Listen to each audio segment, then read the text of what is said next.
اعوذ باللہ من الشیطان الرجیم بسم اللہ الرحمن الرحیم الحمد للہ رب العالمین وصلی اللہ علی محمد وآلہ الطاہرین اللہم صل علی محمد وآل محمد وعجل فرجہم اللہم کل ولیک الحجۃ ابن الحسن صلواتک علیہ وعلی آبائہ فی هذه الساعة وفی کل ساعة ولیا وحافظا وقائدا وناصرا ودلیلا وعینا حتى تسكنه أرضك طوعا وتمتعه فيها طويلا اللهم صل على محمد وآل محمد وعجل فرجهم السلام عليك يا ابن رسول رب العالمين السلام عليك يا ابن أمير المؤمنين السلام عليك يا ابن فاطمة الزهراء السلام عليك يا حبيب الله السلام عليك يا صفوة الله السلام عليك يا أمين الله السلام عليك يا حجة الله انشاءاللہ خدا آج چونکہ ہم آج ریکارڈنگ کر رہے ہیں اور آج 15 رمضان ہے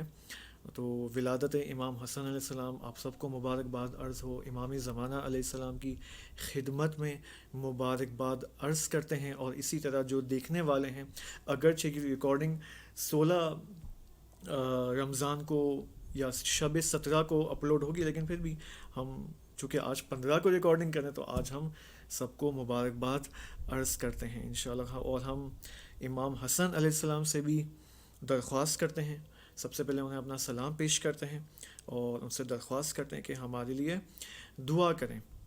آپ دیکھیں ہم آج کس ٹاپک پہ بات کرنا چاہ رہے ہیں, حضرت آدم علیہ السلام کے حوالے سے. اور ہم نے یہ بات کی تھی کہ حضرت آدم علیہ السلام جنت میں موجود ہیں اور ہمارا ٹاپک یہاں کیا چل رہا ہے کہ حضرت آدم علیہ السلام کو شیطان نے کس طرح وسوسہ کیا, کس طرح شیطان نے حضرت آدم کے وجود میں نفوذ کیا, انفلٹریٹ کیا اور ان کو وسوسہ کرنے میں وہ کامیاب ہوا. ہم یہ دیکھنا چاہ رہے ہیں.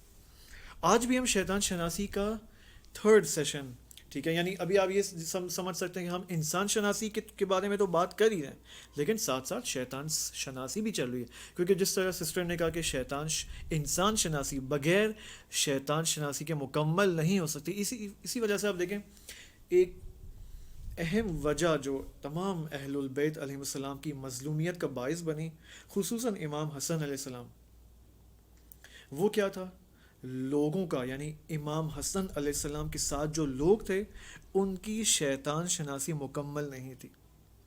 انہوں نے شیطان کو صحیح نہیں پہچانا تھا. شیطان کی جو روشیں ہیں, طریقہ کار ہے لوگوں کو وسوسہ کرنے میں اور لوگوں کو بھٹکانے میں, وہ امام کے اصحاب نے صحیح نہیں سمجھا تھا. اسی وجہ سے آپ دیکھیں امام حسن علیہ السلام, امام علی کی شہادت کے بعد امام کو امامت ملتی ہے, حکومت مل جاتی ہے, اوکے. پھر امام حسن علیہ السلام فیصلہ کرتے ہیں کہ معاویہ کے ساتھ جنگ کریں تاکہ اس کو شکست دیں اور اسلام کا ہدف آگے پہنچے. لیکن کچھ ہی دیر گزرتی ہے کہ ایسا ایسا معاویہ نے اپنے ہیلوں کے ذریعے, طریقوں کے ذریعے, اس مکر اور فریب اور شیطانی ہیلوں کے ذریعے امام حسن علیہ السلام کی فوج کو پیسوں کی لالچ دی اور پتہ نہیں کیا کیا طریقے سے بھٹکایا اور وسوسہ کیا, جس کے نتیجے میں اکثر فوج امام حسن علیہ السلام کی امام کو انہوں نے تنہا چھوڑ دیا. یہ کیا وجہ تھی؟ بس شیطان شناسی کا درست فہم نہ ہونا, اوکے. تو لہٰذا ہم کوشش کریں کہ ہم بھی شیطان شناسی کو, اب ہمیں اگر موقع ملا ہے اب ظاہر سی بات ہے شاید اس زمانے میں اس طرح کے دروس بھی نہیں ہوتے تھے جس طرح کہ آج آپ دیکھیں یوٹیوب, شیئر ٹی وی, ہر جگہ رمضان میں دروس ہو رہے ہیں, فلاں عالم آ رہا ہے, فلاں طالب علم آ رہا ہے, درس ہو رہے ہیں. لیکن شاید اس زمانے میں یہ نہیں تھا, اگرچہ اس زمانے میں امام تو موجود تھے نا, امام حسن تو موجود تھے, لیکن پھر بھی شاید لوگوں نے امام حسن علیہ السلام سے کہ وجود مبارک سے وہ کسب فیض نہیں کیا جو کرنا چاہیے تھا. تو اگر آج ہمیں موقع ملا ہے کہ ہم ڈیٹیل میں سمجھیں کہ انسان شناسی کیا ہے, شیطان شناسی کیا ہے, تو ہمیں اس کی قدر کرنی چاہیے. اور قدر کرنے کا کیا مطلب ہے؟ اس کو 100% انرجی اور طاقت کے ساتھ, تمام توانائی کے ساتھ ان مباحث اور ان ڈسکشنز کو سمجھے تاکہ جب ظہور امام زمانہ علیہ السلام ہو تو ہم اپنے زمانے کے امام کو تنہا نہ چھوڑیں. ٹھیک ہے, انشاءاللہ ہم حضرت آدم علیہ السلام سے بھی اجازت لیتے ہیں اور ان سے دعائیں طلب کرتے ہیں اور اس سیشن میں داخل ہوتے ہیں. دیکھیں بات کیا ہو رہی تھی؟ بات یہ ہو رہی تھی کہ جب فرشتوں نے دیکھا کہ آدم علیہ السلام انسان جب کھانا کھاتا ہے تو وہ خمیازہ لیتا ہے, تو وہ پریشان ہو گئے، تو دیکھا کہ بھائی یہ کھانا بھی کھاتا ہے، کھانے کے بعد سوتا بھی ہے، لیکن شیطان خوش ہوا نا، شیطان بہت خوش ہوا، کیونکہ اس نے دیکھا کہ انسان کے اندر نفوذ کرنے کا طریقہ کیا ہے، میرے پاس کھانا اور سونا ہے۔ تو یہاں پر وہ خوش ہوا، اور وہ حدیث بھی میں نے آپ کے سامنے پیش کی، مثلا فرحا و تسلی، وہ جو عبارت پیش کی۔ پھر اس اعتبار سے ہم نے دیکھا کہ ماہ رمضان کی یہاں پر کیا اہمیت بنتی ہے۔ ایک اور بات میں آپ کو کہتا چلوں، وہ یہ کہ آپ دیکھیں، جب ہم کہتے ہیں بدن سوتا ہے، بدن کھاتا ہے، تو اگر آپ یہ نوٹ کریں، غور کریں، تو انسان کے وجود میں صرف بدن تو نہیں ہے، روح اور نفس بھی ہے۔ تو کیا نفس سوتا ہے؟ نہیں، فقط اور فقط انسان کا بدن سوتا ہے، انسان کا بدن کھاتا ہے، نفس کبھی نہیں سوتا۔ اس کی کوئی علامت بتا سکتا ہے؟ جب انسان رات کو سوتا ہے، اوکے، اور جب مثلا اگر مہدی بھائی کو اٹھانا ہو، مہدی بھائی فجر کا ٹائم ہو رہا ہے، اٹھو، تو مہدی بھائی کو آواز آتی نہیں آتی؟ آتی ہے نا، اس وجہ سے تو آپ اٹھتے ہو فجر میں۔ تو یہ آواز آنے کا کیا مطلب ہے؟ اس کا مطلب نفس بیدار ہے، صرف بدن سویا ہوا ہے، بدن استراحت کر رہا ہے، لیکن نفس بیدار ہے۔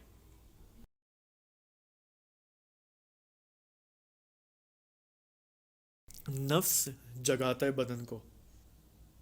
دیکھیں بات کیا ہوتا، اگر آپ نے لاسٹ ٹائم مجھے پوچھا تھا نا کہ نفس اور روح میں مثلا کیا فرق ہے، عقل میں کیا فرق ہے، تو بات کیا ہوئی تھی کہ نفس جب روح انسان کے بدنی امور کو، انسان کے بدنی احکام کو دیکھتی ہے اور ان کو چلاتی ہے، تو اس کو ہم نفس کہتے ہیں۔ اگر آپ کو یاد ہو، آپ نے لکھا بھی تھا، رائٹ؟ جب انسان کی روح انسان کے بدنی امور کو چلاتی ہے، تو اس کو نفس کہتے ہیں، اور جب انسان کے عقلانی احکام کو چلاتی تو اس کو عقل کہتے ہیں۔ صحیح ہے نا؟ اوکے، بدن نہیں سنتا ہے، بدن کے اندر یہ جو کان ہے نا، سماعت، یہ اذن ہے، فقط کان ہے، یہ تو ایک ٹول ہے چلانے کے لیے، لیکن اصل کیا ہے؟ سماعت ہے، اصل نفس ہے جو سنتا ہے اور یہ سارے ایکٹیویٹیز انجام دیتا ہے۔ ٹھیک ہے، اسی وجہ سے انسان کو جب آپ رات کو بیدار کریں تو وہ اس کو آواز آتی ہے۔ آواز کس ٹول سے آتی ہے؟ اس ٹول کے ذریعے، اس کان کے ذریعے آتی ہے۔ اوکے، یہ فقط جسم ہے، اس کی کوئی اور خصوصیت نہیں ہے۔ اوکے، اب اسی وجہ سے آپ دیکھیں، جب انسان کو قبر میں ڈالا جائے گا تو کہتے ہیں نا کہ انسان کا بدن تو چکنا چور ہو جائے گا، اوکے، کیما بن جائے گا انسان کا بدن کا، اوکے، لیکن آپ دیکھیں انسان جب اسی عالم قبر میں جاتا تو عالم برزخ میں ہے نا انسان، یعنی عالم برزخ میں جب منکر و نکیر اس کو سوال کریں گے کہ بتا تیرا خدا کون ہے، تو انسان سن رہا ہے یا نہیں سن رہا؟ سن رہا ہے نا، بدن سن رہا ہے، انسان کا بدن تو فانی ہو چکا ہے عالم قبر کے اندر، کون سن رہا ہے؟ نفس، یا اب فی الحال کے لیے روح۔ اسی وجہ سے آپ دیکھیں خوبصورت طریقے سے حضرت، اگر کہہ دیا آپ نے، حضرت زہرا سلام اللہ علیہا نے اپنی ایک دعا میں اس چیز کو بہت ہی بہترین طور سے تفکیک کیا ہے، ڈفرینشیٹ کیا ہے، الگ الگ بیان کیا ہے۔ کیا؟ حضرت زہرا سلام اللہ علیہا نے اپنی ایک تعقیب نماز ظہر کے اندر یہ فرمایا ہے، اور اس فرمائش کے اندر، اس دعا کے اندر بدن، نفس اور روح کو جدا جدا بیان کیا، بدن، نفس اور روح کو۔ کیا فرمایا حضرت زہرا سلام اللہ علیہ نے اپنی دعاؤں کے اندر، جس سے ہم یہ نتیجہ لیتے ہیں؟ فرماتی ہیں کہ موت بدن کے لیے ہے۔ کس کے لیے ہے؟ موت بدن کے لیے ہے، اور توفی، ہم کیا کہتے ہیں؟ مثلا فلاں انسان کی آج وفات ہو گئی، کہتے ہیں نا وفات ہو گئی، یہ وفات کس سے؟ عربک سے، توفی سے ہے۔ توفی کس کے لیے ہے؟ نفس کے لیے ہے۔ بس موت بدن کے لیے، توفی نفس کے لیے، اور قبض روح کے لیے ہے۔ اوکے، صحیح ہے؟ یہ کیا ہے؟ کیا حضرت، یعنی حضرت زہرا تو معصومہ ہے، تو وہ تو ہر چیز تو حکمت کے ساتھ بیان کریں گے۔ یہ جو حضرت زہرا فرمانی کہ موت بدن کے لیے ہے، توفی نفس کے لیے، قبض روح کے لیے، در حقیقت یہ انسان کے وجود کے 3 مرتبے ہیں، انسان کے وجود کے 3 مرتبے ہیں۔ یعنی یہ نہیں ہے کہ، یعنی آپ دیکھیں بدن ایک مرتبہ ہے انسان کے وجود کا، نفس ایک مرتبہ ہے انسان کے وجود کا، قبض ایک مرتبہ ہے انسان کے وجود کا. جب انسان کی موت ہوگی تو ان تین مراتب کے اندر موت ہوگی. مثلا کیا کہا؟ موت بدن کے لیے. کیا مطلب موت بدن کے لیے؟ یعنی نفس انسان کے بدن سے جدا ہو جائے گا اور روح بھی انسان کے بدن سے یعنی یہ دونوں جدا ہو جائیں گے انسان کے بدن سے. موت بدن اور روح ہے، بدن اور روح ہے. اوکے، لیکن اگر آپ مزید جزیات میں جائیں نا تو تین مرتبے اور مزید بن جاتے ہیں، بدن، روح اور نفس. اوکے، اب آپ دیکھیں نا، جب روح انسان کے باڈیلی اور بدنی اور جسمانی امور کو دیکھتی ہے تو یہ نفس کہلاتا ہے. تو یہ ایک مرتبہ ہو گیا، نہیں ہو گیا؟ یہ ایک مرتبہ ہو گیا. اسی وجہ سے آپ دیکھیں قرآن مجید میں بھی خداوند سبحان نے یہ فرمایا، اگر آپ کو وہ آیت معلوم ہو، سورہ زمر کی آیت نمبر 42، بسم اللہ الرحمن الرحیم، اللہ یتوفی الانفس. اللہ، خدا، انفس یعنی انفاس کو، نفسوں کو، اگر نفسوں میں اردو میں سے نفسوں استعمال نہیں ہوتا ہے، آپ کے لیے کہہ رہا ہوں، اللہ انفاس کو اور نفس کو توفی کرتا ہے. حالا اب یہاں ڈیٹیل ڈسکشن ہے، فی الحال ہم اس میں وارد نہیں ہو رہے، فی الحال ٹھیک ہے، اس میں ہم وارد نہیں ہونا چاہ رہے ہیں. میں فی الحال ہیڈ لائنز بیان کر رہا ہوں. اور ایک اور آیت میں بھی آیا ہے کہ، اور احادیث میں بھی بہت موجود کہ اسرائیل علیہ السلام اور اسرائیل سے بالاتر خداوند سبحان قابض الارواح، کیا ہے؟ ارواح کے قابض ہیں، قبض کرنے والے. ٹھیک ہے، اب دیکھیں تعبیرات مختلف الگ ہی نہیں ہیں، فالتو میں اللہ نے خدا یعنی نعوذ باللہ جو ہے وہ ایسی بے حکمت اور ابس تعبیرات استعمال نہیں کر رہا خدا، نہیں. یہاں پر علماء فرما رہے ہیں انسان کے وجود کے مراتب ہیں، ان مراتب کے لحاظ سے دیکھیں تو بدن کے لیے موت ہے، نفس کے لیے توفی ہے، جیسا آیت میں بھی آیا کہ اللہ یتوفی الانفس حین موتہا. اوکے، اور تین، روح کا قبض ہونا. صحیح ہے، یہاں تک فی الحال کافی ہے. اب ہمیں یہ دیکھنا ہے ہم شیطان کے لحاظ سے بات کر رہے ہیں. اوکے، ہم شیطان کے لحاظ سے بات کر رہے ہیں بھائی. اب ایک لحاظ سے ابھی ہم دیکھیں شیطان شناسی خود ایک تخصصی اور اسپیشلائزیشن کا موضوع ہے، لیکن فی الحال ہم یہ بیان کر سکتے کہ دیکھیں جب انسان کے وجود کے تین مرتبے ہیں تو شیطان بھی ان مراتب کے اندر نفوذ کر سکتا ہے. اب البتہ کس حد تک نفوذ کر سکتا ہے، خدا نے کتنی اجازت دی ہے، یہ اس کو ہم بعد میں کبھی دیکھیں گے. اوکے، ممکن ہے آج کچھ آ جائے اس حوالے سے، ٹھیک ہے. اچھا، اب شیطان کو جب خدا نے کہا نا انکا، یاد ہے، اعوذ باللہ من الشیطان الرجیم، رائٹ، ٹھیک ہے، انکا رجیم، اے شیطان تو لعن ابدی کا شکار ہے. تو یہاں پر شیطان نے کیا کیا ہوگا؟ شیطان چلا گیا. کچھ ہے آئیڈیا ہے آپ لوگوں کو؟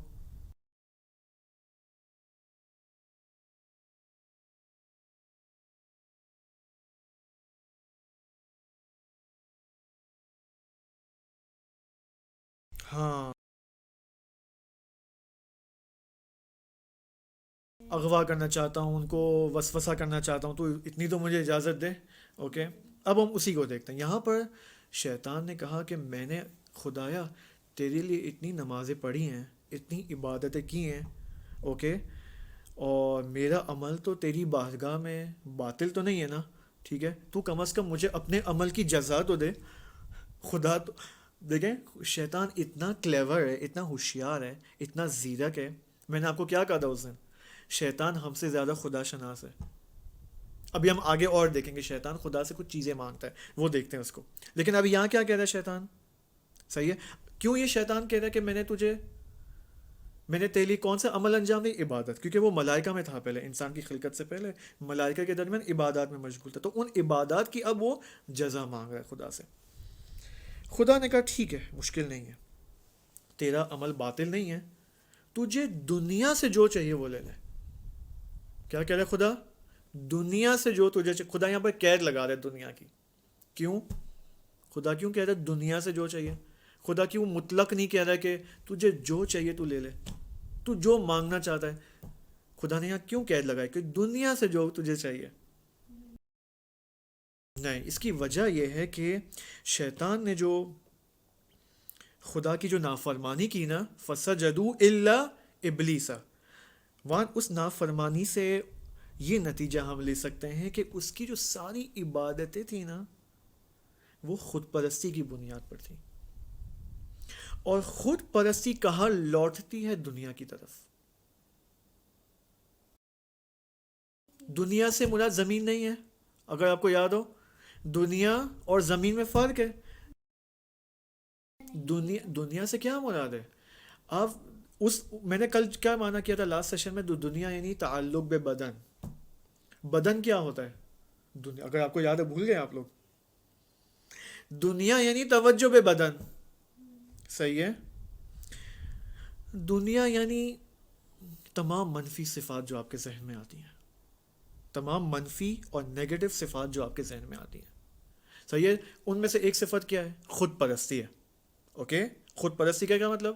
خدا کی پرستش کے بجائے اپنے نفس کی پرستش کرنا، اپنے نفسانی خواہشات کی پرستش کرنا. اور شیطان کی عبادت کی بنیاد ہی یہی تھی، خود پرستی. اور خود پرستی کہاں لوٹتی ہے؟ دنیا کی جانب. میں نے اگر آپ کو یاد ہو، امیر المومنین علیہ السلام کے بارے میں بھی کہا تھا نا نہج البلاغہ میں، کس قدر امیر المومنین علیہ السلام نے دنیا کی مذمت کی ہے. اوکے. اس زمین کی تو مذمت کی نہیں کی ہے امام نے، بلکہ کس چیز کی ہے؟ دنیا کی ہے. دنیا یعنی تمام نفسانی خواہشات. اوکے.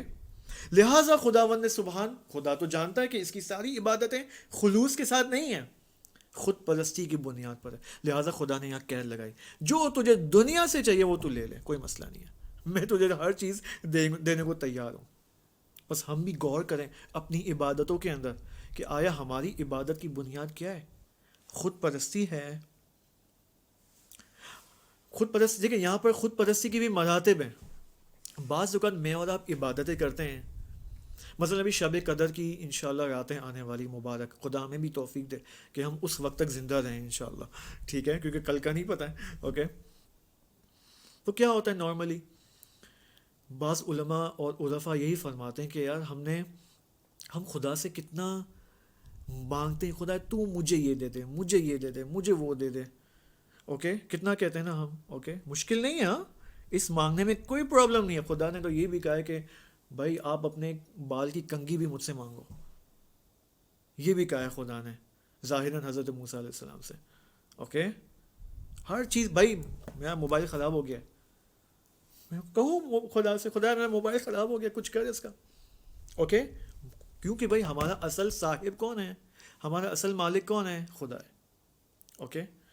تو ہم مشکلات کی طرف کہاں جاتے ہیں؟ خدا کی طرف جاتے ہیں. لیکن پھر ان حاجتوں کے مراتب ہیں، حاجتوں کے مراتب ہیں.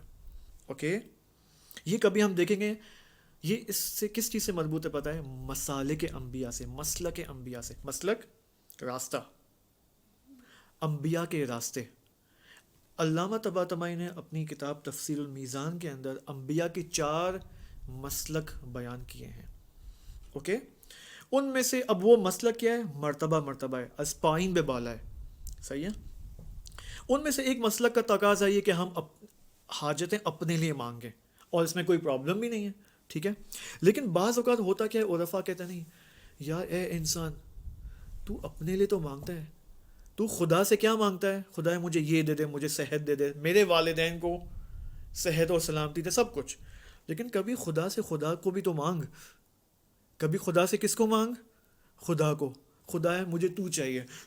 اوکے. خدا ہے مجھے کبھی تو چاہیے.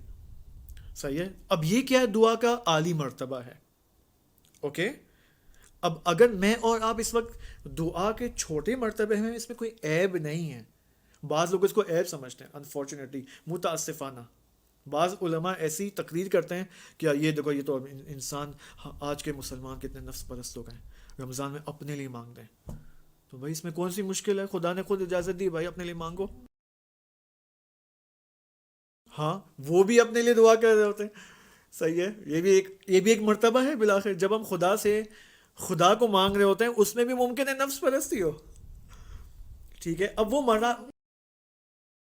تاکہ میں کمال تک پہنچوں، پاسبل ہے. یہ بھی پاسبلٹی ہے. مراتب کے اندر دیکھیں، جو میں کہتا ہوں نا مرتبہ مراتب، ان لمیٹڈ مراتب ہیں. اوکے. بعض لوگ خدا سے کیا مانگتے؟ خدا سے دنیا نہیں مانگتے. ہاں، وہ خدا سے مانگتے کہ خدا مجھے اپنے اسم اور اپنے خاص مجھے تیری صفات کا حامل کر، میں چاہتا ہوں تیری صفات میرے اندر آ جائیں، البتہ انسان کے اپنے مرتبے کے حد تک. مثلا اے خدایا تو مثلا رحیم ہے، تو خدایا میں بھی رحیم بننا چاہتا ہوں تاکہ میں تیرے اسم رحیم کا مظہر بن جاؤں. اب یہ بھی ایک لحاظ سے نفس پرستی ہو سکتی ہے، اوکے، لیکن نہ وہ نفس پرستی جو دنیا کے اندر میں اور آپ کرتے ہیں، اوکے، زیادہ کھانا کھا لیا، نہیں، وہ نفس پرستی اور ہے، یہ نفس پرستی اور ہے. بعض نفس پرستی مقدس بھی ہوتی ہے، اوکے. ہم کیا کہتے ہیں، ہم کہتے ہیں خود خواہی، اوکے، کیا کہتے ہیں، سنا ہے نا خود خواہی؟ کیا مطلب خود خواہی؟ خود کی زیادہ خواہش، اپنی خواہشوں کو پورا کرنا. ہاں سوری، زیادہ خواہی، خود خواہی. خود خواہی کی دو قسمیں، ایک خود خواہی مذموم جس کی مذمت کی گئی ہے. کون سی خود خواہی؟ جو نارملی ہم سب جانتے ہیں کہ انسان کو خود خواہ نہیں ہونا چاہیے، فقط سیلفش نہیں ہونا، اس کو انگلش میں سیلفش کہہ سکتے ہیں. لیکن بعض خود خواہیاں اچھی بھی ہوتی ہیں، مقدس ہوتی ہیں. کیا مطلب مقدس ہوتی ہیں؟ مثال کے طور پر دو بھائی بہن ہیں یہاں پر، بھائی بہن، اوکے. مثلا یہ جو بھائی ہے اس کا ایک میں ہے، کیا ہے؟ آپ کا ایک میں ہے نہیں ہے؟ میں نے کھایا، مثلا آپ کہتے ہو نا میں، اوکے. بعض اوقات ہوتا کیا ہے، یہ جو میں ہے نا اس کا دائرہ کوچک ہوتا ہے، چھوٹا سا ہوتا ہے. مثلا مہدی بھائی کا جو میں ہے نا وہ مہدی بھائی کی حد تک ہی ہے، اوکے. لیکن مہدی بھائی دیکھتے نہیں، میری تو بہن بھی ہے، میرا تو باپ بھی ہے، میری تو ماں بھی ہے. ایسا ہے نہیں ہے؟ انسان سوچتا نا کبھی. تو اس کا مطلب خدا نے مجھے ایک موقع دیا کہ میں اپنی میں کو، اپنے من کے دائرے کو بڑھا دوں، اور میں اپنی بہن کو بھی، اپنے باپ کو بھی، اپنی ماں کو بھی اپنی میں کے اندر کیا کروں؟ شامل کر دوں.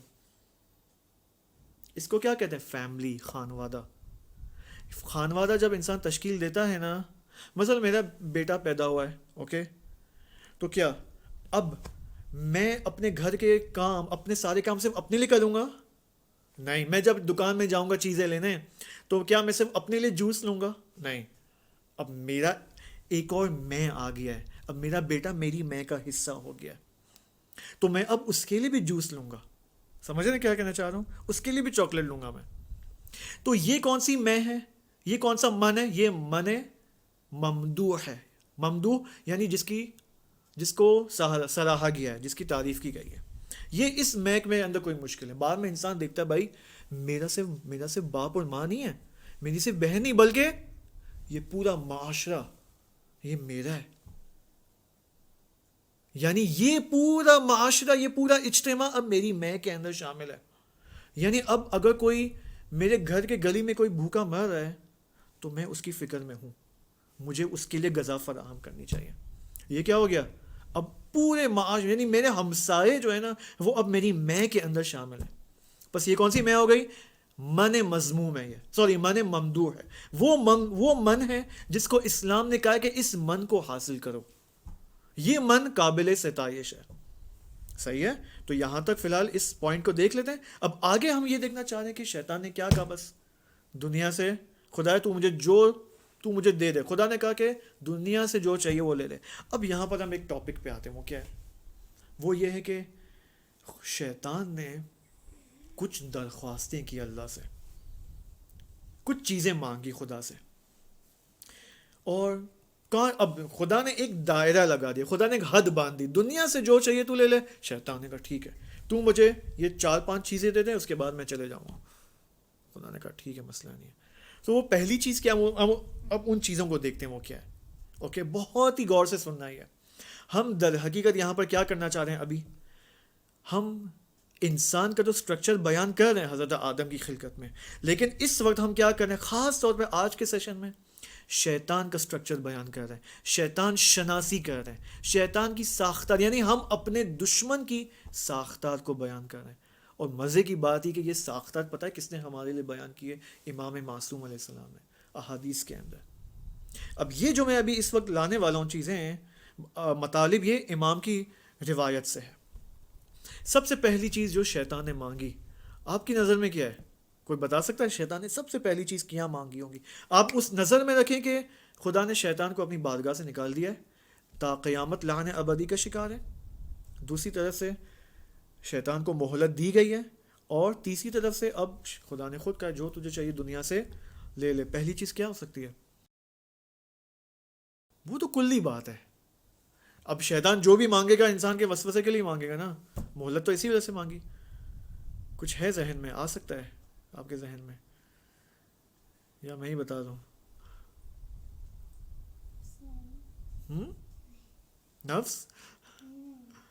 پہلی چیز جو شیطان نے مانگی، البقاء الی یوم الدین، خدایا تو مجھے روز قیامت تک، اب یہاں پہ یوم الدین آیا ٹھیک ہے، اس روایت کے اندر یوم الدین تک باقی رکھ۔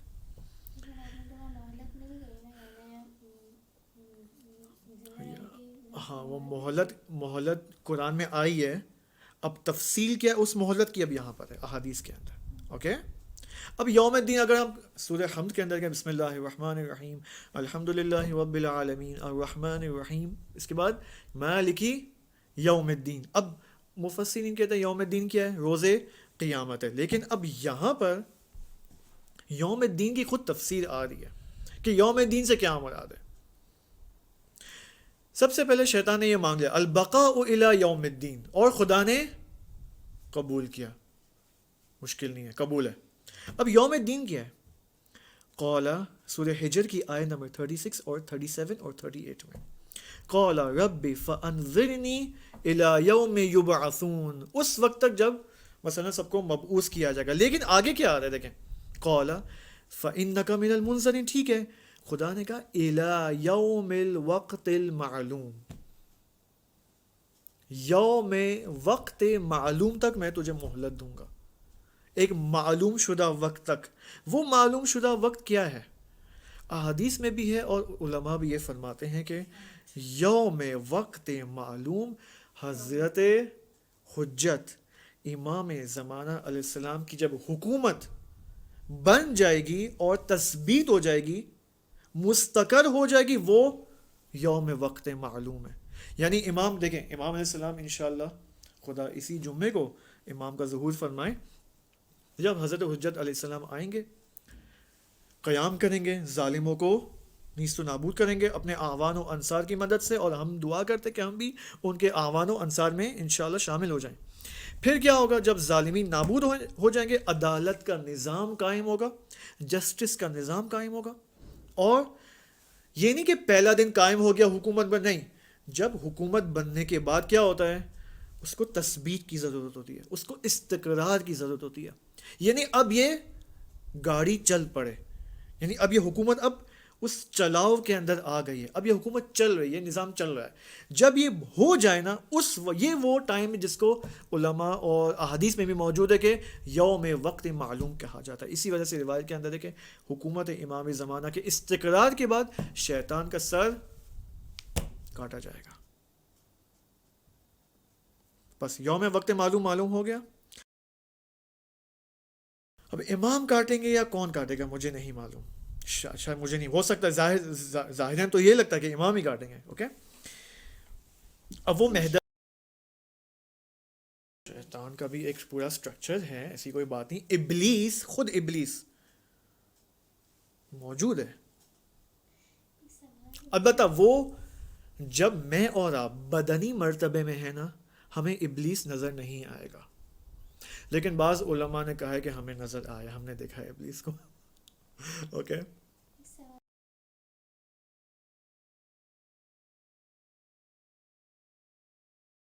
میں نے کب کہا ابلیس مادہ ہے؟ کہا میں نے کب کہا؟ خوب جن مادہ ہوتا ہے، میں نے کب کہا جن مادہ ہے؟ میں نے یہ نہیں کہا کہ جن مادہ ہے، میں نے کہا جن کی اپنی ایک دنیا ہوتی ہے، جس طرح انسانوں کی اپنی دنیا ہے۔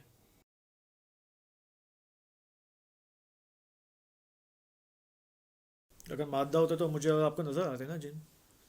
نہیں، مجھے اور آپ کو نظر نہیں آتے، نظر آتے، بس کم جن شاید مادہ، شاید کیوں کہہ رہا ہوں میں، کیونکہ میں نے کہا نا جن کے بارے میں فی الحال میری تحقیقات زیادہ نہیں ہیں، اوکے، لیکن ظاہراً جن مادہ نہیں ہے، ورنہ نظر آتے آپ کو۔ ابلیس جن میں سے ہے.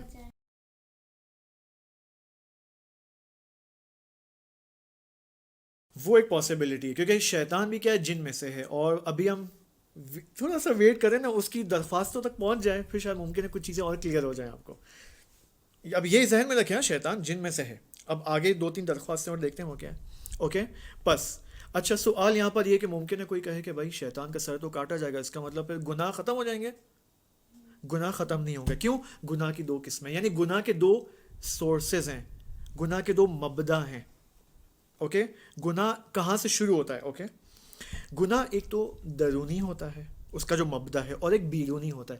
بیرونی مبدا, مبدا سمجھ رہے ہیں نا, یعنی بیرونی سورس, سورس سمجھتے ہیں اوکے یعنی کون آپ کو گناہ کی طرف وادار کرتا ہے. وہ وادار کرنے والا یا اندرونی ہوتا ہے, ہمارے وجود کے اندر ہے, یا ہمارے وجود سے باہر ہے. اوکے شیطان کا جب سر کاٹا جائے گا ظہور کے بعد تو بیرونی وسوسے ختم ہو جائیں گے. بیرونی وسوسے کیا ہوتے ہیں؟ جہالت, فقر اور فاقہ, زینت مثلا. اوکے ہے نا, شیطان نے کہا ہے کہ بھائی میں دنیا کے لوگوں کے لیے جو ہے نا اس دنیا کو زینت میں تبدیل کر دوں گا تاکہ وہ اس زینت اور خوبصورتی کو دیکھ کر اس دنیا کے اسیر ہو جائیں. تو یہ کیا ہے؟ فقر. لیکن اندرونی سورس کیا ہے؟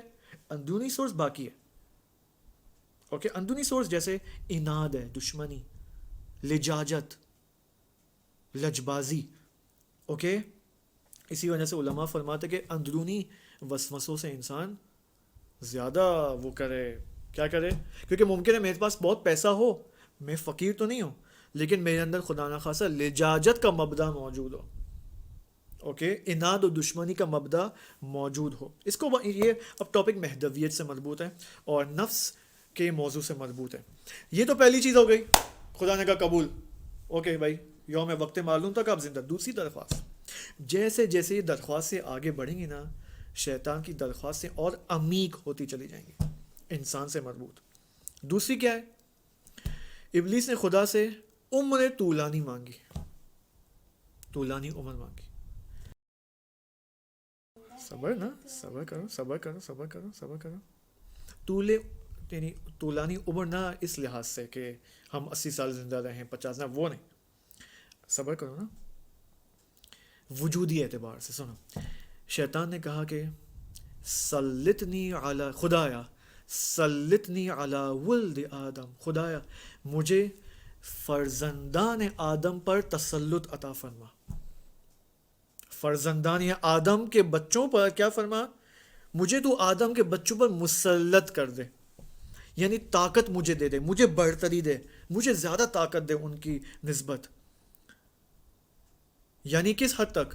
ممکن یہاں پر کوئی بہت سارے لوگ کہتے ہیں شیطان اس کا مطلب ہم سے زیادہ طاقتور ہے. نہیں, یہاں پر فرما رہے یہاں پر وسوسے کی حد تک ہے صرف. یہ جو شیطان تسلط مانگ رہا ہے, اور خدا نے کیا کہا جواب میں؟ قولا, خدا نے کہا سلط تو کا, میں نے تجھے تسلط دے دیا آدم اور اس کے یعنی بچوں کے اوپر, یعنی انسان اور انسان کے فرزندان کے اوپر, بچوں کے اوپر. یعنی یہ تسلط وسوسے کی حد تک ہے. اوکے پھر شیطان نے کیا کہا اسی حاجت کے ذیل میں؟ شیطان نے کہا کہ اب دیکھنا یہ بڑی خطرناک بات ہے, ممکن ہے مجھے رات کو نیند نہ آئے. شیطان نے کہا کہ خدایا اب اجرنی فیہم مجری الدم فی العروق, خدایا جس طرح انسان کی رگوں میں خون جاری ہوتا ہے اسی طرح مجھے بھی فرزندان آدم کی رگوں میں جاری کر دے. دوبارہ خدایا اے خدا, یہ دوسری حاجت کے ذیل میں ہے ابھی, یعنی اس تسلط کے ذیل میں ہے. یہ اجرنی فیہم مجری الدم فی العروق, خدایا جس طرح خون رگوں کے اندر جاری ہوتا ہے انسان کے اندر, مجھے بھی فرزندان آدم کی رگوں میں جاری کر دے. خدا نے کیا جواب دیا؟ قولا قد اجریتک, میں نے تجھے جاری کر دیا, عیش کر. یعنی شیطان کا تسلط اور کیا ہو گیا یہاں پر؟ عمیق ہو گیا. میں نے کہا نا آ رہے نا, آ رہے, میں بیان کر رہا ہوں. اب اس کا کیا مطلب ہے؟ دیکھیں مثال کے طور پر انسان کے اندر خدا نے قوتیں رکھی. کون سی قوتیں؟ قوہ عقلیہ، قوہ شہویہ شہوت کی قوت، قوہ غضبیہ. قوہ غضبیہ اور شہوت دو وہ خاص قوتیں ہیں کہ انسان کے یہ وہ دو قوتیں کہ انسان کے اندر موجود ہیں اور شیطان ان سے استفادہ کرتا ہے. ابھی ہم کس چیز کی تفسیر بیان کر رہے ہیں یہاں پر؟ اسی حاجت کی تفسیر. کیا مطلب تسلط؟ یہ بیان کر رہا ہوں. شیطان آتا ہے انسان کی قوہ شہویہ، کھانے پینے کی شہوتیں اور قدرت اور یہ سب، اور قوہ غضبیہ غصہ. البتہ یہ میں آپ کو بتا دوں قوہ شہویہ سے مراد فقط کھانے پینے کی شہوت نہیں ہے، تفصیلی موضوع ہے. قوہ غضبیہ سے مراد فقط غصہ نہیں ہے کہ انسان کو غضب آ گیا، غصہ آ گیا، نہیں، بہت ساری چیزیں یہاں پر ہیں، تفصیل طلب موضوع ہے یہ. شیطان کیا کرتا ہے؟ ان سے استفادہ کرتا ہے. اوکے، اس کا یعنی کیا کرتا ہے؟ دیکھیں انسان کے بدنی نظام میں کیا ہوتا ہے، دیکھیں خون کیا کرتا ہے. دیکھیں غضب، جب انسان غصہ آتا ہے تو کیا ہوتا ہے مجھے بتائیں، اس کا میڈیکل اثر کیا ہوتا ہے باڈی کے اندر؟ انسان کی جو خون کا جو پریشر ہے، جس کو ہم کہتے ہیں بلڈ پریشر، وہ تیز ہو جاتا ہے. انسان کی جو خون کی حرکت ہے نا، جب انسان غضب میں آتا ہے، غصے میں آتا ہے، تو وہ تیز ہو جاتا ہے، حرکت تیز میں آ جاتی ہے. ٹھیک ہے، اور انسان کا چہرہ غصے کی حالت میں کیا ہوتا ہے؟ سرخ ہو جاتا ہے، لال ہو جاتا ہے. کبھی دیکھا کسی کو غصے میں؟ اپنے بابا کو کس کو دیکھا؟ کسی کو دیکھا ہے جس کا چہرہ لال ہو گیا غصے کے اندر؟ یا ٹی ویز میں دیکھا ہوگا، یقیناً فلموں میں دیکھا ہوگا آپ نے. ٹھیک ہے، یہ مناظر دیکھے ہوں گے. اسی وجہ سے شیطان نے کہا کہ خدایا میں چاہتا ہوں کہ انسان کو جو سارا بدن ہے نا وہ میرے کنٹرول میں آ جائے. صحیح ہے نا؟ انسان کے بدن کے اندر جو جب ہم نفس کی بات کرتے ہیں تو اصل دو قوتیں کون سی ہیں؟ قوہ غضبیہ، قوہ شہویہ ہے. اور شیطان کہتا ہے خدایا مجھے جاری کر دے انسان کے بدن میں. یعنی اب شیطان کو تسلط ہے میرے اور آپ کے قوہ شہویہ اور غضبیہ کے اندر. کیوں؟ اچھا، تسلط یعنی وہ جب ہم مثلا اگر مجھے ہلکا سا غصہ آ جائے تو شیطان یہاں پر اس غصے سے استفادہ کرے گا، یعنی مزید میرے اندر وہ کوشش کرے کہ ہم اپنے کنٹرول سے باہر آ جائے غصے کے اندر. مثلا مثال کے طور پر اب اگر مثلا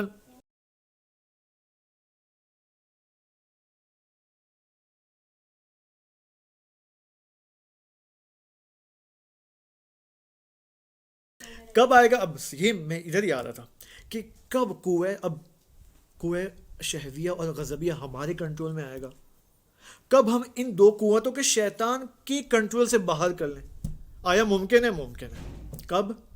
میں نے ایک اور قوت کا نام لیا تھا، ایک اور قوت کا نام لیا تھا، قوہ عقلیہ. علماء فرماتے کہ جب قوہ شہویہ اور غضبیہ قوہ عقلیہ کے تحت تربیت میں آ جائیں تب انسان کا قوہ شہویہ اور غضبیہ بھی اعتدال میں آ جائیں گے. دیکھیں خدا نے آیا شہوت اور غضب کو ہمارے اندر اس لیے رکھا ہے تاکہ یہ شیطان کے ہاتھ میں چڑھ جائے؟ نہیں، ورنہ خدا تو نعوذ باللہ عادل نہیں کہلائے گا یہاں پر. نہیں، اس علماء فرماتے ہیں شہوت اور غضب انسان کے اندر نعمت ہے. کیا ہے؟ نعمت ہے. اب یہ نعمت کو ہم کب نعمت میں تبدیل کر سکتے ہیں، فعلیت دے سکتے ہیں، انیبل کر سکتے ہیں؟ جب ہم شہوت اور غضب کو عقل کے تحت لے کے آئیں، عقل کے سائے میں لے کے آئیں. جب شہوت اور غضب عقل کے سائے میں آ جائے تو یہ اعتدال کے ساتھ استعمال کر سکتے ہیں، اور یہ استعمال آپ اس کمال کے طریق میں کر سکتے ہیں. انہی شہوت اور غضب کو انسان کے اندر جتنی بھی قوتیں موجود ہیں نا، سب انسان کے کمال کے لیے ہے، تاکہ انسان الہی کمالات اپنے اندر ایجاد کرے اور ان اسماء الہی کو اپنے اندر محقق کرے. تو شہوت اور غضب کا یہاں پر بہت بڑا نقش اور رول بنتا ہے یہاں پر. کب؟ جب عقل کے تحت آ جائے، عقل کے سائے میں آ جائے. اوکے، اب یہاں پر میں نے آپ کو کیا کہا؟ ساختار شیطان بیان ہو رہی ہے یہاں پر، شیطان کا وجود بیان ہو رہا ہے. شیطان کو اگر آپ تصور کرنا چاہتے ہو تو یہ ہے. صحیح ہے نا؟ اب چونکہ اب اسی دوسری حاجت کی ذیل میں دیکھیں کہ خدا نے شیطان کو ہمارے اس رگوں کے اندر جاری کر دیا ہے. اب دیکھیں شیطان کہاں سے بنا ہے؟ جن اور آگ سے بنا ہے. جن اور اس کی جن اور آگ سے بنا ہے. اوکے, چونکہ آگ سے بنا ہے تو آگ کی کیا خصوصیت ہے؟ گرماہٹ. گرماہٹ ہے. اور حرارت ایسی چیز ہے کہ ڈائریکٹ ارتباط رکھتی ہے اس کے ساتھ, یعنی شیطان کے ساتھ. اور جب انسان کا اپنے اس کا جب قوہ غضب, جب وہ غضب میں آتا ہے, شہوت میں آتا ہے, کھانا پینا زیادہ کرتا ہے, زیادہ غصہ آتا ہے, جب اس کو اوور انجام دے تو کیا ہوتا ہے؟ کیا ہوتا ہے؟ آپ فرض کریں کہ انسان نے زیادہ 3 پلیٹ کھانا کھا لیا افطاری میں, تو کیا ہوگا؟ انسان کے بدن کی حرارت تیز ہو جاتی ہے, اس کے بدن کی گرمی تیز ہو جاتی ہے. اور شیطان کا ارتباط کس سے؟ آگ سے اور حرارت سے. جب یہ دیکھتا ہے نا شیطان, تو شیطان یہاں پر آسانی سے انسان کے بدن میں اور انسان کے وجود میں تسلط اختیار کر لیتا ہے. کیوں علماء پر کہتے ہیں, علماء اخلاق اور اخلاقی احادیث موجود ہیں کہ اپنے غصوں کو کنٹرول میں رکھو, اپنے کھانے کو کنٹرول میں رکھو, تاکہ شیطان آپ کے وجود میں مسلط نہ ہو سکے. البتہ اس کا مطلب یہ نہیں کہ اگر انسان کا بدن ٹھنڈا ہو تو شیطان اس کے وجود میں مسلط نہیں ہو سکتا, وہاں بھی ہو سکتا ہے, لیکن حرارت کے اندر زیادہ مسلط ہو سکتا ہے. اور اسی وجہ سے ہم یہ نتیجہ لیں گے کہ وسوسہ, جب کہتے ہیں نا شیطان وسوسہ کرتا ہے, وسپر کرتا ہے, تو وہ کہاں سے آغاز کرتا ہے؟ بس نتیجہ روح سے, نفس سے, یا بدن سے؟ بدن سے. بدن سے. صحیح ہے نا؟ نا صاحب, نا بات کریں گے. اب یہ دیکھنا پڑے گا اس کو, ٹھیک ہے. تیسری حاجت کیا جو شیطان نے مانگی خدا سے؟ خدایا لا یولد له واحد الا ولد لی اثنان. خدایا جو بچہ اس دنیا میں وجود میں آئے گا نا, جو بیبی اس دنیا میں وجود میں آئے گا, خدایا اس بیبی کے ساتھ میرے 2 بچے بھی پیدا کر. یعنی جب ایک بچہ پیدا ہوتا ہے تو اس بچے کے ساتھ فقط بچہ پیدا نہیں ہوتا اور آپ اس کی برتھ ڈے مناتے ہیں, خوش ہوتے ہیں, نہیں. اس بچے کے ساتھ 2 شیطانی بچے بھی وجود میں آتے ہیں.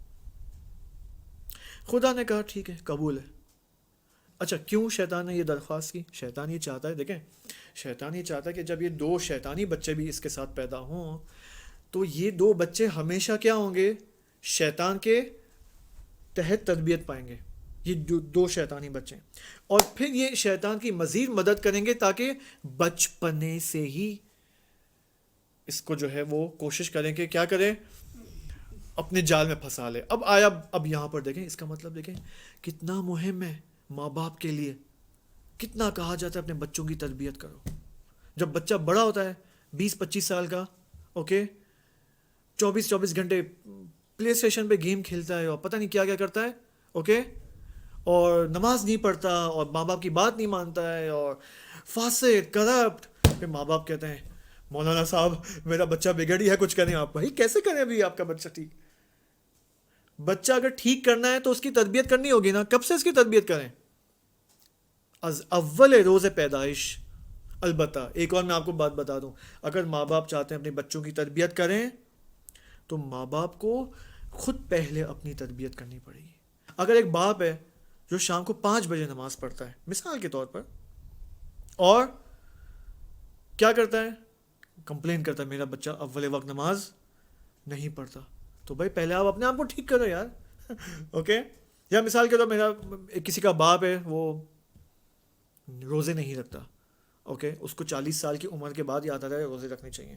اپنی آخری عمر کو میں پہنچ رہا ہوں تو میں تھوڑے روزے رکھ لوں تاکہ قبر میں مسئلہ نہ ہو. پھر اس کا جب بچہ بڑا ہوتا ہے تو کہتا ہے مولانا صاحب میرا بچہ روزہ نہیں رکھتا. بھائی آپ نے اپنی جوانی کے اندر جب آپ کا بچہ 5 سال کا تھا, 10 سال کا تھا, تو آپ نے روزہ نہیں رکھا, اور وہ آپ کو اپنا اسوہ مانتا تھا, وہ آپ کو اپنا. دیکھیں ہر بچے کے لیے رول ماڈل کون ہوتا ہے؟ اس کے ماں باپ ہوتے ہیں. جیسے ماں باپ ہوں گے ویسے اس کا بچہ ہوگا. صحیح ہے نا؟ تو یہ بہت اہم ہے, بہت اہم ہے. اس وجہ سے شیطان, دیکھیں شیطان نے پہلے سے تیاری کی ہوئی ہے, اور ہم سمجھتے ہیں کہ ہم بہت بڑے مقابلہ کر سکتے ہیں شیطان کا. بھائی آپ بھی تیاری کرو. ان ھذا الشیطان عدو مبین. کھلا دشمن. دیکھیں کیسا کھلا دشمن ہے. ممکن ہے آج یہ سیشن 5-10 منٹ اور لیٹ ہو جائے, لیکن میں اس ٹاپک کو, حاجتوں والا ٹاپک کمپلیٹ کر لیں بہتر ہے, کیونکہ یہ بہت اہم ہے میرے خیال میں. چوتھی چیز کیا ہے جو شیطان نے مانگی ٹوٹل؟ البتہ چوتھی چیز بھی مانگی ہے لیکن ہاں 5 چیزیں ٹوٹل مانگی، ہم 4th میں سیکنڈ لاسٹ. شیطان نے کہا وَأَرَاهُمْ وَلَا يَرُونِي وَأَتَصَوَّرُ لَهُمْ فِي كُلِّ سُورَةٍ شِئْتُ فَقَالَ قَدْ أَعْطَيْتُكَ. یہ روایتیں کہاں بیان ہو رہی؟ بحار الانوار کے اندر. اگر کوئی پوچھے تو یہ حدیث بہار کے اندر آئی ہے. شیطان نے کیا کہا؟ خدایا تو مجھے ایسی طاقت دے دے کہ میں انسانوں کو دیکھ سکوں لیکن وہ مجھے نہ دیکھ سکیں. اوکے، شیطان انسان کو دیکھ سکتا ہے لیکن ہم اس کو نہیں دیکھ سکتے. اور اے خدایا تو مجھے ایسی طاقت دے دے کہ میں ہر صورت میں، ہر شکل و صورت میں ان کے سامنے آ سکوں. خدا نے کہا آتا ہی تو کہا، میں نے تجھے عطا کر دیا. لیکن علماء فرماتے ہیں کہ شیطان ہر شکل و صورت میں ہمارے سامنے آ سکتا ہے سوائے اہل البیت علیہ السلام کی صورت میں. ہاں وہ کیونکہ وہ پاک اور معصوم ہے اور یہ نجس اور پلید ہے یہ. اوکے، تو شیطان کبھی بھی اہل البیت کی صورت میں ہمارے سامنے ظاہر ممکن ہے. ہاں ممکن ہے ایک پاک متقی پرہیزگار انسان کی صورت میں ہمارے سامنے ظاہر ہو سکے. تاریخ کے اندر ایک جنگ احد کے اندر شیطان ایک بوڑھے انسان کی صورت میں آیا تھا اور اس نے نبی اکرم صلی اللہ علیہ وآلہ وسلم کے دشمنوں کو نبی کے خلاف جنگ کرنے میں وادار کیا تھا. تو ہم کیا نتیجہ لیں گے اس حاجت سے کہ ہر اچھا انسان جو آپ کے سامنے آئے، میرے سامنے آئے اور ہمارے سامنے اچھی اچھی باتیں کرنے لگے، میٹھی میٹھی باتیں کرنے لگے، اللہ اللہ کی باتیں کرنے لگے، ہم تھوڑا یہاں پر بصیرت سے کام لیں. ہر اچھا انسان ضروری نہیں کہ وہ حقیقتاً اچھا ہو، ممکن ہے وہ شیطان ہو. صحیح ہے. اس وجہ سے معصومین فرماتے کہ فقط تزکیہ نفس کافی نہیں ہے، بصیرت بھی ضروری ہے. جی نہ نہ نہ نہ عالم غیب اور ہے، عالم غیب مقدس ہے. عالم غیب سے کیا مراد ہے؟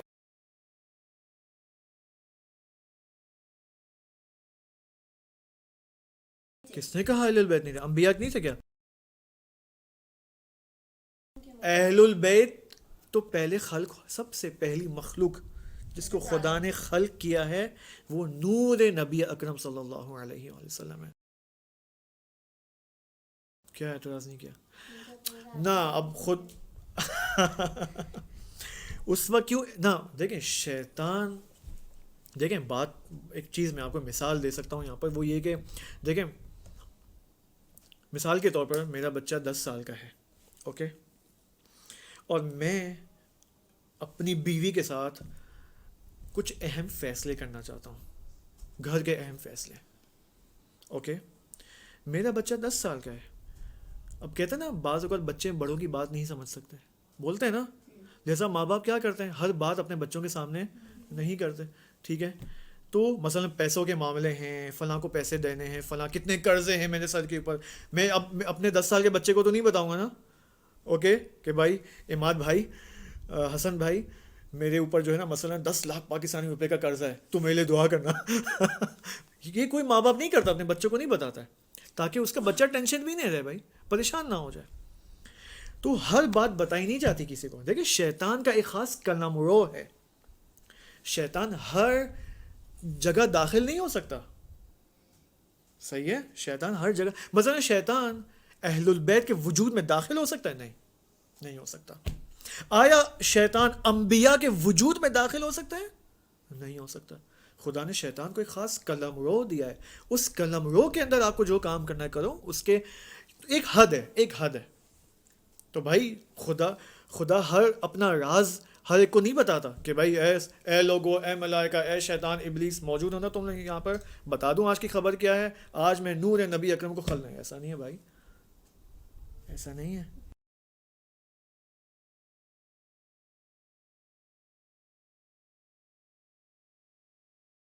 خدا انسان کو بنا رہا ہے نا.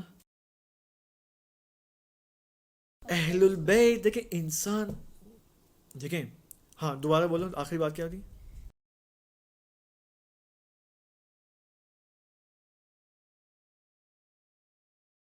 اب یہ روایتوں میں دیکھنا پڑے گا کہ ملائکوں کو پتہ تھا نہیں پتہ تھا. اوکے، یہ روایتیں میں نے پڑھی نہیں کہ جب خمسہ طیبہ کا نور خلق ہوا، یعنی نبی اکرم سے لے کر حضرت امام حسین تک کا جو نور خلق ہوا، اس میں ملائکہ کیا وہ موجود تھے نہیں موجود ہے، فی الحال اس کے بارے میں اطلاع نہیں. روایتیں موجود ہیں اس کے حوالے سے.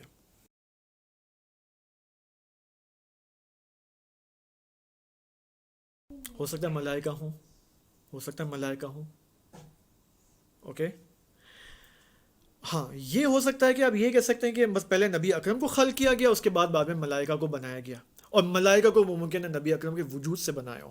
ٹھیک ہے نا، کیونکہ یہ ایک البتہ روایتیں بہت خوبصورت موجود ہیں نبی اکرم کی خلقت کے حوالے سے، اور علماء کے بھی خوبصورت بیان ہیں اس حوالے سے. یہ کبھی میں آپ کو انشاءاللہ کبھی آپ سیشن کے بعد بھی سوال کریں نا، اس کے بارے میں ہم بات کر سکتے ہیں. لیکن ابھی ہم کیا کر رہے ہیں یہاں پر، کیا بات ہوئی تھی؟ ہاں شیطان ہر صورت میں ظاہر ہو سکتا ہے. آخری حاجت شیطان کی، اس کے بعد ہم اپنا سیشن کمپلیٹ کریں گے. وہ کیا ہے آخری حاجت؟ میں نے کہا نا ہر حاجت جیسے کرتا جائے گا اس کی حاجتیں عمیق تر ہوتی چلیں گی، اور یہ جو اب حاجت شیطان بیان کرنے والا ہے نا، عمیق ترین حاجت ہے وجودی اعتبار سے. جب شیطان کی ساری درخواستیں قبول ہو گئی نا خداوند سبحان کی جانب سے، تو شیطان نے کہا یا رب زدنی. ہم نہیں کہتے رب زدنی علما، کہتے ہیں نا. شیطان نے کہا یا رب زدنی. کیا مطلب یا رب زدنی؟ یہاں دقت کی ضرورت ہے. ہاں نہیں علمن نہیں بولا اس نے. شیطان اے خدا میں علم میں اضافہ نہیں نہیں نہیں نہیں، شیطان نے یہ نہیں کہا یا رب زدنی علما. نہیں نہیں الہی آمین، نہیں نہیں. ابھی تک دیکھیں جو بھی اس نے مانگا نا، خود اس نے مانگا خدایا مجھے دے، مجھے یہ دے، مجھے یہ دے، مجھے. اب رب زدنی کا کیا مطلب ہے؟ رب زد کا کیا مطلب ہے؟ زے دال. خدایا تو اضافہ کر، تو اپنی طرف سے مجھے دے. میں نے ابھی تک سب کچھ مانگا تجھے، اب خدایا تو رحمان اور رحیم ہے، تو کریم ہے، تو اپنے کرم سے مجھے کچھ دے اپنی طرف سے، بغیر اس کے کہ میں اب کچھ مانگوں. میں نے کیا کہا تھا؟ شیطان کتنا خدا شناس ہے. ہم نے کبھی کہا ہے خدا سے خدا تو اپنے کرم سے مجھے کچھ دے؟ ہم نے تو خدایا دے، خدایا دے، خدایا پیسہ دے دے، خدایا صحت دے دے، خدایا مجھے کووڈ نہ ہو، کورونا نہ ہو مجھے، ہے نا. خدایا تو بھی مجھے کچھ دے اپنی طرف سے. کم از کم یہ چیز تو ہم شیطان سے سیکھ سکتے ہیں بھائی. اوکے بس خدا کریم. اب دیکھیں شیطان جانتا ہے خدا کریم ہے، خدا رحیم ہے، سب کچھ، یعنی معرفت خود شیطان از خدا بہت عالی اور عمیق ہے. اچھا دیکھیں یہ شیطان کی معرفت خدا کا نتیجہ ہے کہ شیطان اس طرح بول رہا ہے رب زدنی. ورنہ میری اور آپ کی معرفت کتنی کم ہے نا کہ ہم نہیں بولتے رب زدنی، خدا تو اپنی طرف سے مجھے کچھ دے. اس کا مطلب ہماری معرفت خدا کی نسبت کم ہے. اوکے اچھا اب یہاں پر خدا نے کیا فرمایا؟ خدا شیطان کو دیکھیں، شیطان نے نہیں مانگا، میں پھر کہہ رہا ہوں شیطان نے نہیں مانگا ہے. خدا اب خود اپنی طرف سے کیا دے رہا ہے؟ خدا کہہ رہا ہے، خدا فرماتا ہے قد جعلت لک فی صدورہم اوطانا. سمجھ میں آیا؟ آپ کا وطن کیا ہے؟ پاکستان ہے نا. پاکستان، میں بھی پاکستان سے ہوں. میں 3 سال ہو گئے پاکستان نہیں گیا ہوں کورونا کی وجہ سے. جب بھی جانے کا ارادہ ہوتا ہے 1.5 سال ہو گیا. جب بھی کورونا آتا، پچھلے سال ارادہ تھا پاکستان جانے کا، لیکن جیسے ہی ارادہ کیا فلائٹس بند ہو گئی. ابھی بھی سوچا جانے کا، دوبارہ فلائٹس بند ہو گئی. ہو اب کیا ہے؟ پاکستان کیا ہے؟ میرا وطن ہے. وطن ہے یا نہیں ہے؟ آپ کا بھی وطن پاکستان ہے. تو انسان کو اپنے وطن سے زیادہ انس ہوتا ہے، یا اس جگہ سے زیادہ انس ہوتا ہے کہ وہ کچھ سالوں کے لیے رہنے کے لیے آیا ہے؟ کس سے زیادہ انس ہوتا ہے؟ اپنے وطن سے زیادہ انس ہوتا ہے نا. ٹھیک ہے، وہاں سے زیادہ لگاؤ ہوتا ہے. اگر 1 سال کے لیے انسان نہ جائے تو اس کا دل چاہتا ہے یار کہ اب جب ٹی وی پہ اپنے وطن کی تصویریں نظر آتی ہیں، ویڈیوز، تو دل چاہتا ہے یار کہ یار کراچی جا کے کراچی کے سموسے اور پکوڑے اور افطاری کریں وہاں پر. اوکے بالے ڈولمن مال جائیں. ٹھیک ہے، تو یہ وطن ہوتا ہے. یعنی وطن کا کیا مطلب؟ وطن یعنی گھر، وطن یعنی ایسی جگہ جس سے انسان کو انس ہوتا ہے، مانوسیت ہوتی ہے، اور سب سے زیادہ تعلق وجودی بھی وہاں سے ہوتا ہے. اوکے اتنی پرانی یادیں ہوتی ہیں انسان کے، خاطرات ہوتے ہیں بچپن کے، البتہ بھی آپ کے بچپن کے شاید یہاں کے. خیر خدا نے کیا کہا؟ قد جعلت لک فی صدورہم اوطانا. اے شیطان میں نے تمہیں انسان کے دلوں کو، انسان کے قلب کو تیرا وطن بنا دیا ہے.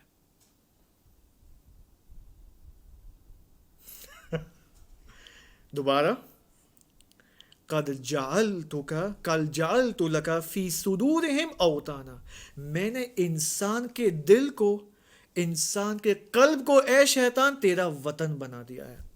یعنی اگر آپ مجھ سے پوچھیں میرا وطن کیا ہے؟ پاکستان. اگر آپ شیطان کو پوچھیں، حضرت شیطان سلام علیکم کیسے ہیں آپ، ٹھیک ہیں؟ تو آپ کا وطن کیا ہے؟ تو شیطان کیا کہے گا؟ اے بھائی تیرا دل ہی میرا وطن ہے، میں تیرے اندر زندگی گزارتا ہوں، تیرے قلب کے اندر.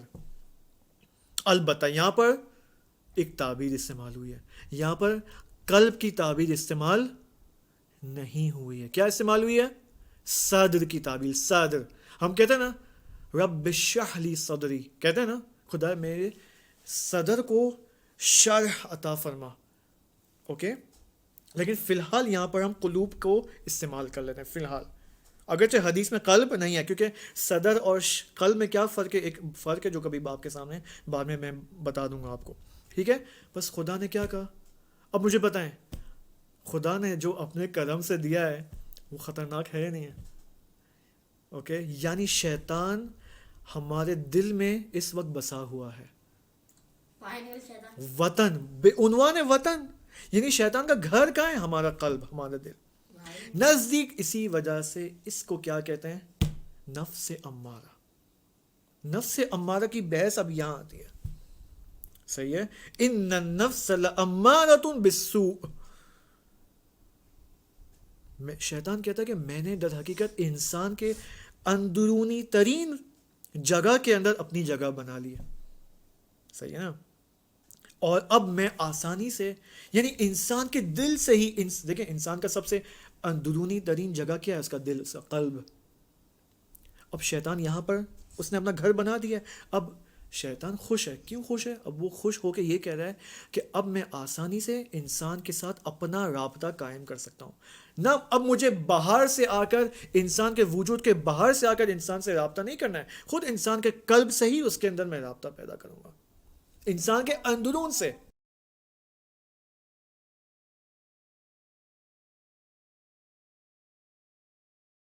ظہور کے حوالے سے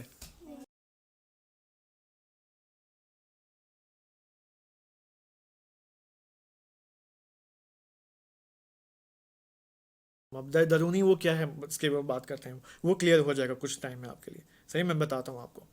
ابلیس نے کہا خدا ہے کافی ہے، بس اور کچھ نہیں چاہیے مجھے، جو مجھے چاہیے تھا وہ مجھے مل گیا. شیطان کا اور کام ہی کیا اس دنیا کے اندر ہماری گمراہی کے علاوہ؟ اور کوئی کام ہے اس کا؟ اس کو اس سے کچھ نہیں ملے گا، اس کی نفس پرستی اور مکمل ہوتی چلی جائے گی. صحیح ہے، یہاں تک کافی ہے. اب یہ سب جو آپ کے سامنے بیان کیا، اس کو میں آپ سے درخواست کروں گا، آپ سے بھی کہ اس کو دوبارہ گھر جا کے پڑھو اس کو. کیوں؟ کیونکہ آج کے لیکچر میں ہم نے کیا کیا؟ شیطان کی ساختار بیان کی ہے. اگر ہم اس ساختار سے غافل ہو گئے نا تو پھر ہم اپنی تربیت نہیں کر پائیں گے. کیوں آج میں اور آپ اور دیگر جو افراد ہیں دنیا کے اندر، کیوں ہم اپنی تربیت سے غافل ہیں؟ کیونکہ شیطان کی ساختار سے غافل ہیں. کیوں ہماری زندگیوں میں برکت نہیں ہے؟